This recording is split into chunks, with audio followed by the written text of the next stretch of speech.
ने कहा, तुम डरो मत और भगवान शिव की शरण में जाओ। उनकी परम कृपा से तुम्हारे सभी पाप नष्ट हो जाएंगे। मैं तुम्हें भगवान शिव की कथा सहित वह मार्ग बताऊंगा जिसके द्वारा तुम्हें सुख देने वाली उत्तम गति प्राप्त होगी।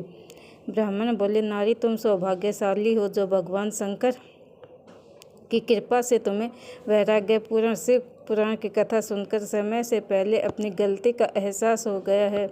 तुम डरो मत और भगवान की शरण में जाओ। उनकी परम कृपा से तुम्हारे सभी पाप नष्ट हो जाएंगे। मैं तुम्हें भगवान शिव की कथा सहित वह मार्ग बताऊंगा जिसके द्वारा तुम्हें सुख देने वाली उत्तम गति प्राप्त होगी। शिव कथा सुनने से तुम्हारी बुद्धि शुद्ध हो गई है और तुम्हें पश्चाताप हुआ है तथा मन में वैराग्य पाप करने वाले पापियों के लिए सबसे बड़ा प्रायश्चित है। पश्चाताप ही पापों का शोधक है, इससे ही पापों की शुद्धि होती है। सत्पुरुषों के अनुसार पापों की शुद्धि के लिए प्रायश्चित पश्चाताप से ही संपन्न होता है। जो मनुष्य अपने कुकर्म के लिए पश्चाताप नहीं करता वह उत्तम गति प्राप्त नहीं करता, परंतु जिसने अपने कुकृत्य पर हार्दिक पश्चाताप होता है वह अवश्य ही उत्तम गति का भागीदार होता है, इसमें कोई शक नहीं है। शिव पुराण की कथा सुनने से चित्त की शुद्धि और मन निर्मल हो जाता है। शुद्ध चित्त में ही भगवान शिव और पार्वती का निवास होता है। वह शुद्ध आत्मा पुरुष सदाशिव पद को प्राप्त होता है। इस कथा का श्रवण सभी मनुष्यों के लिए कल्याणकारी है, अतः इसकी आराधना व सेवा करनी चाहिए।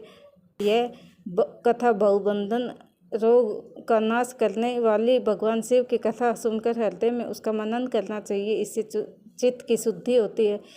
चित्त शुद्ध होने से ज्ञान और वैराग्य के साथ महेश्वर भक्ति निश्चय ही प्रकट होती है तथा उनके अनुग्रह से दिव्य मुक्ति प्राप्त होती है। जो मनुष्य माया के प्रति आसक्त है वह इस संसार बंधन से मुक्त नहीं हो पाता है। ब्राह्मण पत्नी, तुम अन्य विषयों में अपने मन को हटाकर भगवान शंकर की इस परम पावन कथा को सुनो। इससे तुम्हारे चित्त की शुद्धि होगी और तुम्हें मोक्ष की प्राप्ति होगी। जो मनुष्य निर्मल हृदय से भगवान शिव के चरणों का चिंतन करता है उसकी एक जन्म में ही मुक्ति हो जाती है।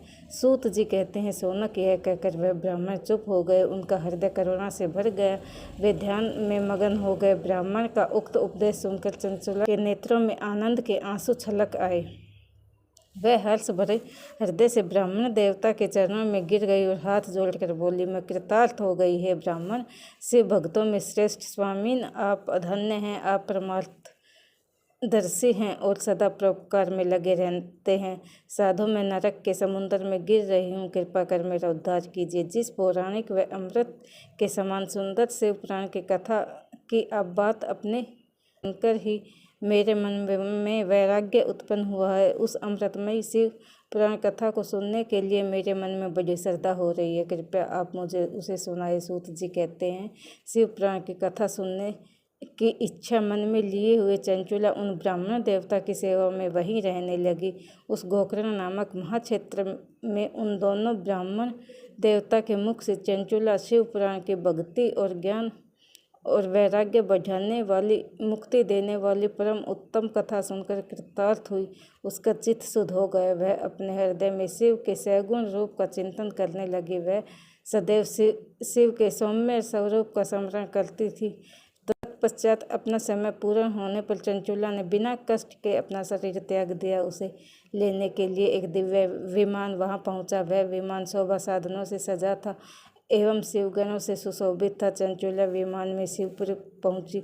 उसके सारे पाप धुल गए, वह दिव्यांगना हो गई। वह गौरांग देवी मस्तक पर अर्धचंद्र का मुकुट, अन्य दिव्य आभूषण पहने हुए शिवपुरी पहुंची। वह उसने सनातन देवता त्रिनेत्रधारी शिव को देखा। सभी देवता उनकी सेवा में भक्ति भाव से उपस्थित थे। उनके अंग की कांति करोड़ों सूर्यों के समान प्रकाशित हो रही थी। 5 मुख और हर मुख में 3-3 नेत्र थे। पर मस्तक पर अर्धचंद्राकार मुकुट शोभायमान हो रहा था। कंठ में नीलकंठ चिन्ह था। उनके साथ में देवी गौरी विराजमान थी। वो विद्युत के पुंज के समान प्रकाशित हो रही थी। महादेव की कांति कपूर के समान गौर थी। उनके शरीर पर श्वेत वस्त्र तथा शरीर श्वेत भस्म से युक्त था। इस प्रकार भगवान शिव के परम उज्जवल रूप के दर्शन कर चंचुला बहुत प्रसन्न हुई। उसने भगवान को बारंबार प्रणाम किया और हाथ जोड़कर प्रेम, आनंद और संतोष से युक्त हो विनीत भाव से खड़ी हो गई। उसके नेत्रों से आनंद अश्रुधारा बहने लगी। भगवान शंकर व माता गौरी ने करुणा के साथ सौम्य दृष्टि से देखकर चंचुला को अपने पास बुलाया और गौरी उमा ने उसे प्रेम पूर्वक अपनी सखी बना लिया। चंचुला सुखपूर्वक भगवान शिव के धाम में उमा देवी की सखी के रूप में निवास करने लगी।